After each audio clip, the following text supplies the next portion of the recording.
to keep holding on through the night, 'cause I promise you this,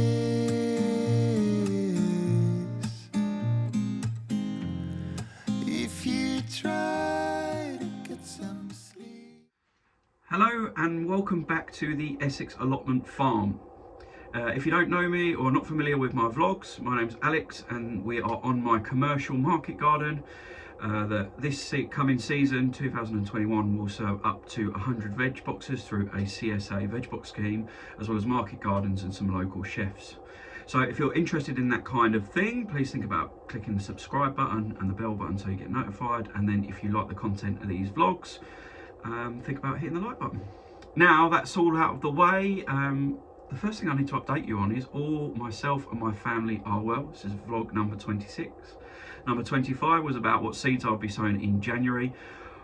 But I broke the news, or shared with you guys, that my little boy, my little 3-year-old, had tested positive for COVID-19 and that we were all in a period of self-isolation. Anyway, that's all out of the way now. My boy never got more ill than a little bit of a loss of appetite and a bit of a cough, so I'm really thankful for that. My wife and myself have both tested positive tested negative since, through some home testing kits that my wife has through the NHS, and we're free to just crack on with our lives as best we can, although we are still obviously in tier 4 down in Essex. The final thing I'll say on all that is thank you for your messages, either via Instagram or comments or inbox on YouTube. I really appreciate it. I had fun reading all of those, and it was really nice and uplifting to wake up to a couple of those every morning, people wishing me well as and when they watched the last vlog. But like I said, this is vlog 26 now, and I feel like I didn't really finish off the week in the life because of the self-isolation. I had one day left to go.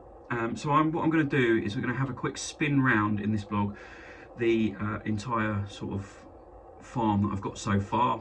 We'll have a look at what I've done, where the sort of farm's at, whether we survived Storm Beth, I think it was called, and what the plans are for the immediate future, and what's holding me back from cracking on whilst the weather is bad. So let's jump straight to it. I want to start off with the strawberries. Just before the week on the farm sort of vlogging that I did, I planted 1,000 strawberry plants and got some really good news as far as they're concerned. So let's jump straight out there and have a look, and we'll have a little look around the farm as we go. I have already alluded to the fact that I haven't been able to get much done, and this is why I do need to think about this area. Actually, because I've fenced off all of my blocks so far, I've only got one route in and out of these blocks, and obviously where it's got the most amount of footfall as I come in and out there with wheelbarrows, heavy bags and God knows what else, it's really suffering the most. I've already had to relay with wood chip this path here in the middle already, which isn't great, so I might have to rethink about that. And what I'm thinking about doing is putting a gate in between every block as you go down. Get the focus right, but in every block, in between every block as you go down, eventually there'll be 6 blocks down this stretch here, if you're not familiar, and have at least 3 more gates for length, so that it just takes some of the pressure off of coming in and out of this one single gate at the very front of the block system.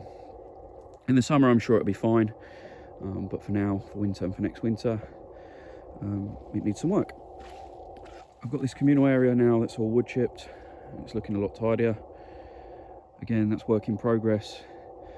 And the nursery bed, I've had a complete change of heart and a change of plan, so I've let that go to whatever it needs to be, because that's not going to be there much longer. But this communal area will eventually have either lawn or more wood chip, and a couple of benches just for us to enjoy when I'm working here day in, day out, and when the volunteers need a cup of tea. So here's the communal area from the other angle. It's a lovely day today. There's not a breath of wind, although it's very cold, so I can do some narrating over the top as I film, as opposed to doing it all sat at home. So for those of you who aren't familiar with my vlogs or new to them, this is the block system I'm using. 10 beds across, 15 metres long by 75 centimetres wide with 40 centimetre paths. And then in each block so far, in the first two and in the third, which I'll show you in a minute, I've got at the top here, oh, I can't do that, a perennial bed that's just under 2 metres wide, and that's where I planted the strawberries that we're going to go and have a look at in more detail. But as soon as it is nice and quiet, I'm over at the very corner of the communal area, and I thought I'd give you an overview of the farm for those of you that are new to the channel. Eventually, over time, I've got access to this whole field if I want it, and more. Really great,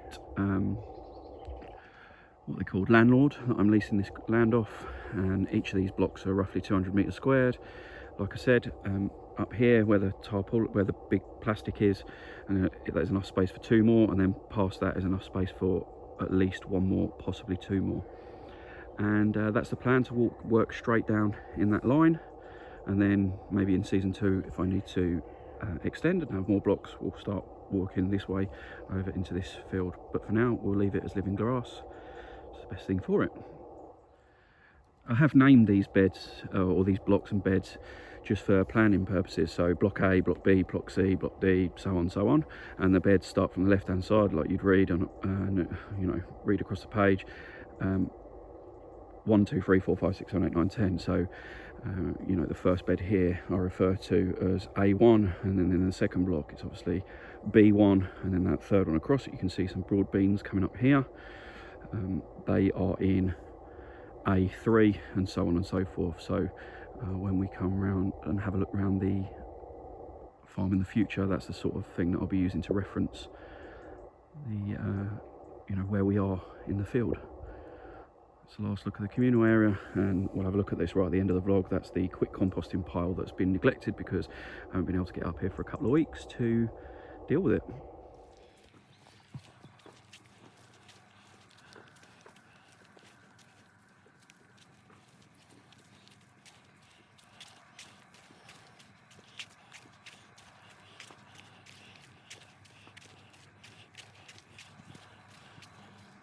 Okay, so I'm stood in block B in bed BP, which is a little bit confusing. What it means is block B and P for perennial. So block A's got a perennial and block C has got a perennial as well. I'm not sure whether the rest of them will, but I'll decide that as and when I build them. Anyway, I've just showed you, I walked up to where I planted the first 1,000 strawberry plants. And I said in the intro, before I knew what sort of direction this video was going to take really, that these strawberries are doing particularly well. And what I mean by that is I've put them in and they've had the worst of the weather for the year so far. So I know they're rootstock you can plant this time of year, but even still you've got to be a little bit careful. It's been extremely wet, the soil condition isn't particularly great, so I'd feel a lot more comfortable about it if they were going into like perfect soil, to give them every opportunity to survive. But what I'll show you now is really promising signs of new growth in the centre of the crowns of the rootstock, which means, you know, because it's been a little bit mild so far but very, very wet, the strawberries are still sending energy, and they seem to have taken to this soil that I've worked on a little bit through this matting particularly well. Again, just for those of you that are fairly new to the vlog, all I did was burn holes through this weed membrane. I've pinned it down and I've planted the rootstock through the holes.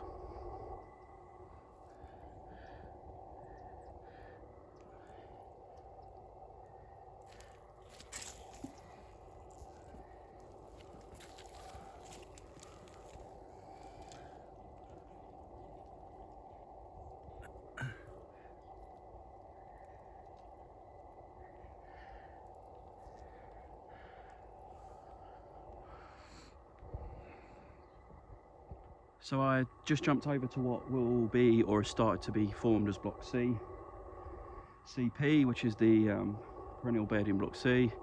I'll just show you the last of my strawberries that are in under here. The only reason these ones are under netting is because the fencing's not around this block yet, because it's not complete. But the weather turned before we could get a chance to finish it.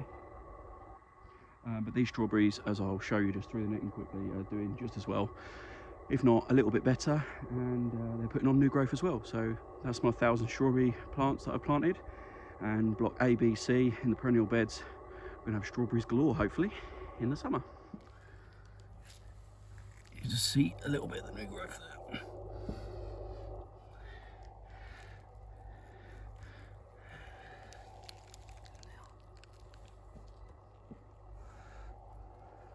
So that was the strawberries, but while I'm up here in Block C, I'll just talk you through what's going on under this huge tarpaulin. So this tarpaulin covers block, or the space that will be Block C and Block D.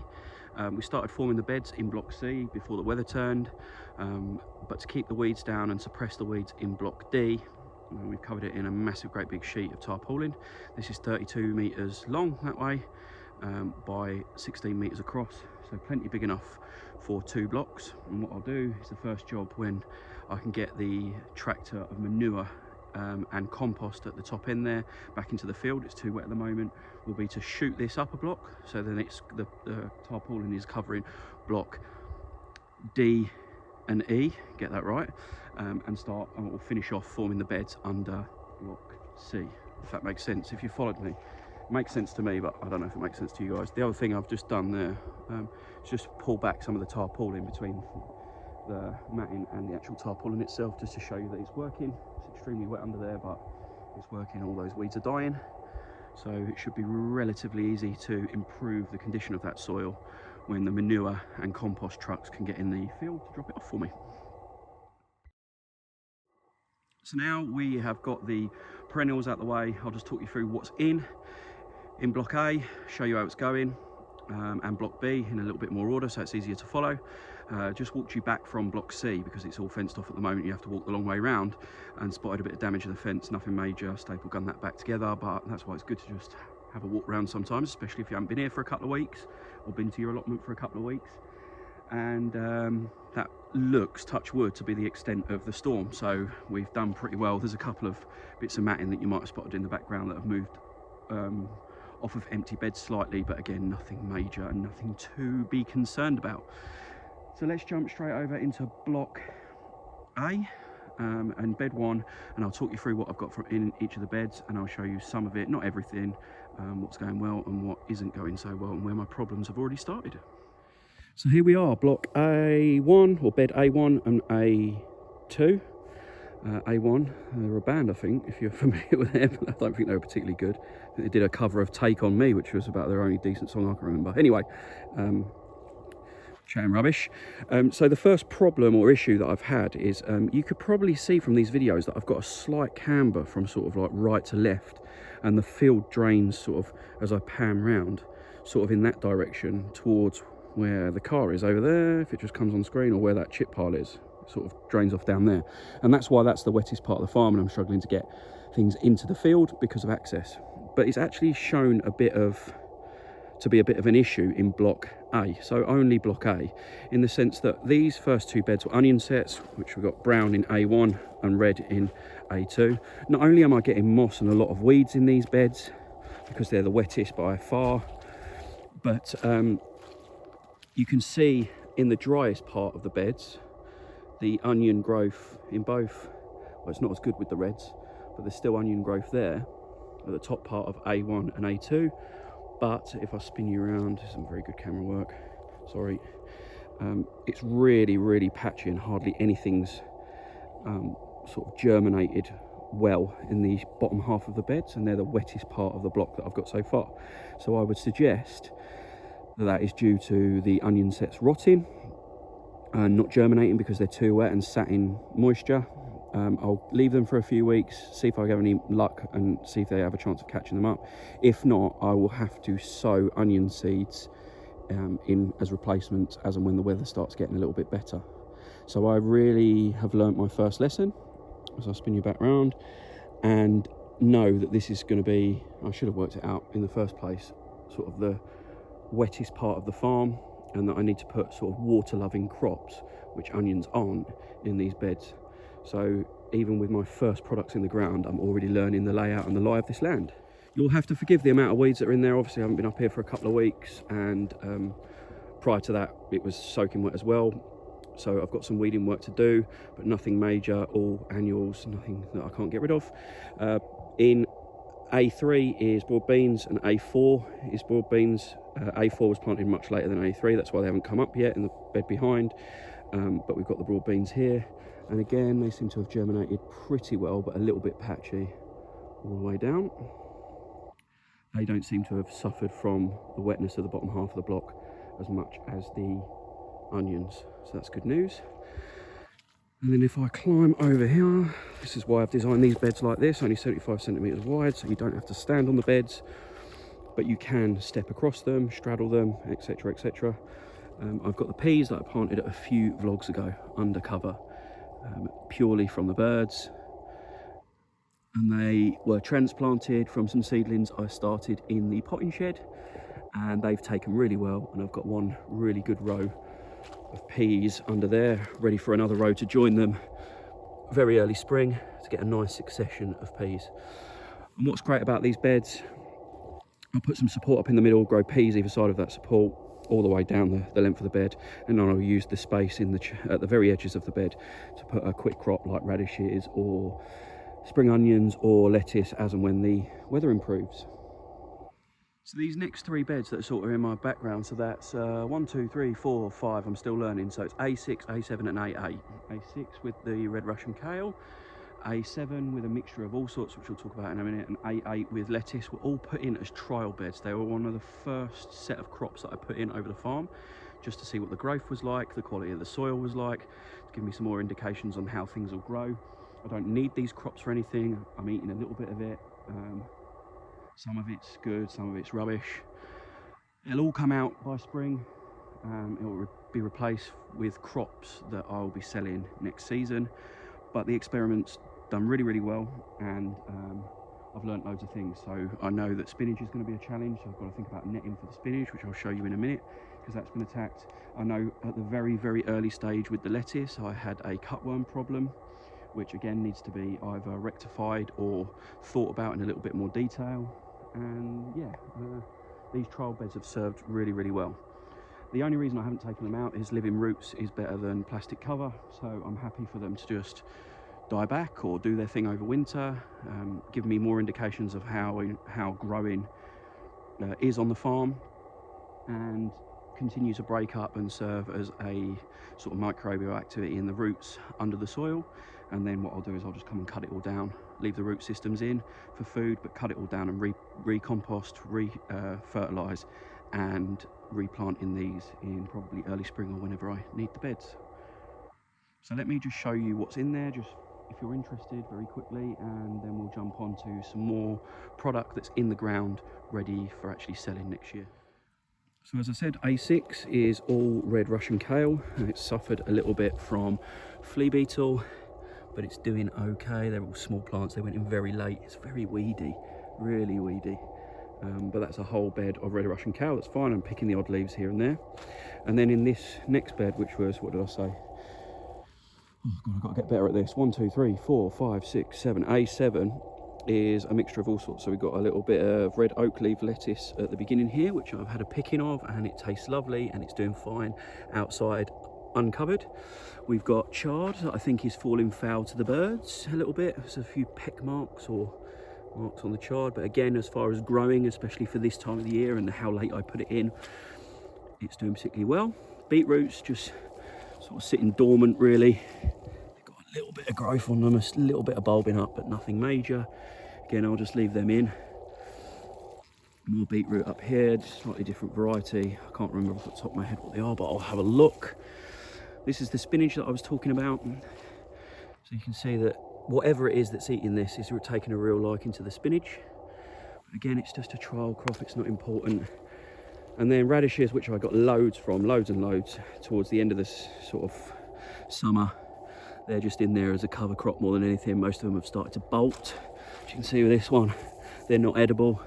But you can see, compared to the rest of the beds, and this has had no more work on it than anything else, that these are just having this amount of crop in there that's working and working the soil underneath, but it's also suppressing the weeds down. This particular part has got no weed activity in it, or not no, but you know, there's one there, but hardly any weed activity in it whatsoever, compared to the spinach, which is next door or further down the block, which has obviously been chewed to bits, and trampled on by whatever it is, and you can see that it's hard to tell the difference between the spinach and the weeds because there's no cover. So when it comes to regenerative agriculture principles, which is what I'm trying to live by, this is the kind of thing I'm trying to do. It'd be really tempting in times gone past to get this job out the way and take these radish out and get it covered in plastic, you know, fertilised and ready in plastic for next year. But this is much, much, much better for the soil. So I'm at the top end now in between block A and B, and we're in block, we're at the top of A8, which is the lettuce bed. Again, complete trial lettuce, but some of it's doing all right. Winter density is doing fine. I've had some pickings off that.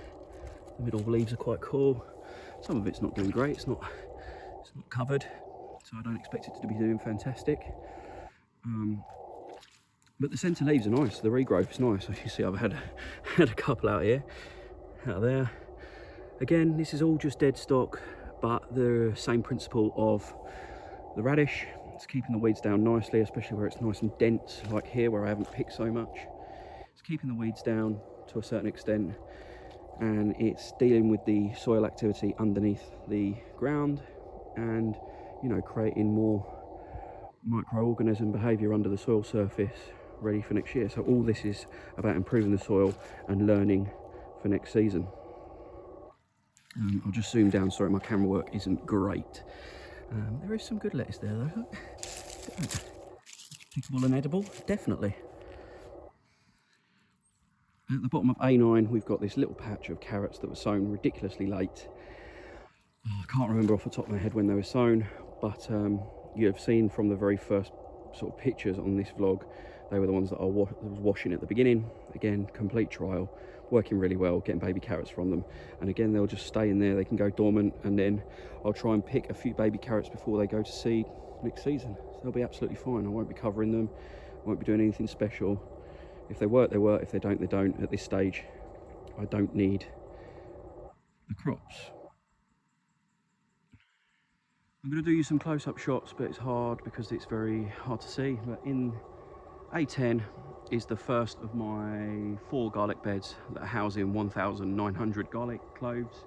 They've all germinated ridiculously well. I'm really pleased. This is the driest sort of part of the block system because it's at the top of the slight gradient that goes down towards the drainage area, and they're doing really well. So in block A10 and then B10, B9 and B8, I've got 2 different varieties, 1,900 garlic.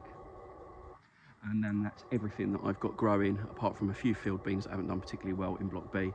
Everything I've got growing at the moment, and obviously the garlic, the onions and the peas and the broad beans are the only things that I've got in the ground that potentially, if all goes well, I'll be selling or will be part of my veg box service that I'll start from this location next spring, or back in next spring, early summer. So I'll show you some close-up shots without standing on the strawberries of some of the garlic, and then we'll have completed the little look round. I'll just show you what's going on with my compost bins, and then we'll finish off in the shed, and I'll tell you what the plans are, or the immediate plans for the next few weeks. So you can just about make out the rows of garlic in A10, bed A10, and then as you go past that sort of the path in between A and B, you can see that the first garlic in B10 are much more prominent, and you can see the rows have worked really well. That's a slightly bigger garlic variety, so there's only 4 rows in B10, whereas the other 3 beds have got 5 rows, and they are planted at, I think it was 10 centimetres apart. So real bio-intensive growing, maximising the amount of crops that I can get from small space. So still using the same principles you would use on an allotment, but just on a bigger scale. And again, we've got B9 and B8, both with garlic in. And you can just about make it out. It's not the easiest to see at the moment, but as I said, as I step over carefully into B10, you can see that that's the most impressive garlic that I've got so far. And that's the hard neck variety that went in first.